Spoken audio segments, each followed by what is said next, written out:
Oleh sebab itu, mari bersama kita kawal proses ini agar apa yang menjadi kekayaan dan aset negara dapat kembali kepada negara dan sepenuhnya bisa digunakan bagi kepentingan dan kesejahteraan masyarakat, tanpa adanya penyalahgunaan kewenangan. Perang melawan korupsi harus tanpa kompromi, dan inilah saatnya uang rakyat dapat kembali sepenuhnya untuk rakyat.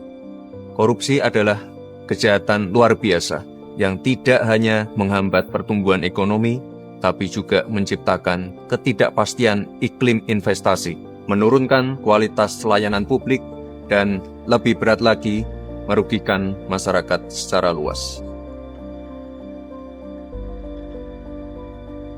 Kita semua harus menyadari bahwa anggaran negara, anggaran daerah yang berasal dari pajak yang dibayar oleh masyarakat Indonesia harus dipergunakan setiap rupiahnya untuk kepentingan dan kesejahteraan masyarakat. Berdasarkan data dari ICW, selama periode 2013 sampai 2022, potensi kerugian negara akibat korupsi mencapai 238 triliun rupiah.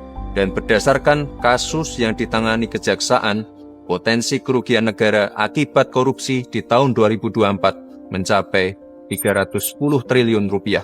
Namun, sayangnya hanya 1,6 triliun rupiah yang mampu dikembalikan ke kas negara. Artinya, pengembalian aset negara yang dikorupsi sangat sulit untuk dilakukan. Dan lebih dari 90% menguap begitu saja. Bahkan justru tetap bisa dinikmati oleh pelaku dan kerabat pelaku. Memang penyimpangan ini tidak hanya terjadi di 1, 2, atau segelintir negara saja, tapi hampir semua negara mengalaminya. Namun, respon dari masing-masing negaralah yang menjadi penentu keberhasilan pemberantasan korupsi. Apalagi di era seperti sekarang ini, di mana kejahatan semakin terorganisir, bersifat lintas batas, dan melibatkan teknologi terkini. Sehingga aset-aset hasil korupsi bisa digelapkan, bisa dilakukan pencucian yang mengakibatkan aset-aset tersebut sulit terlacak dan terdeteksi. Oleh sebab itu, Indonesia sangat perlu memperkuat sistem hukumnya agar mampu mengembalikan aset negara, membuat jera para pelaku, serta melindungi masyarakat dari potensi kerugian akibat korupsi. Teman-teman, komitmen dari Bapak Presiden sebagai pucuk pimpinan negara sudah sangat jelas, yaitu mendorong penuh pemberantasan korupsi dan pengesahan RUU perampasan aset. Kerugian negara yang dia timbulkan ya harus dikembalikan, makanya aset-aset pantas kalau negara itu menyita.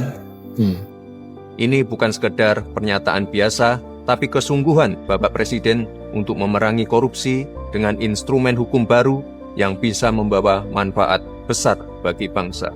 Jika kita sungguh-sungguh ingin memberantas korupsi, maka koruptor harus dimiskinkan.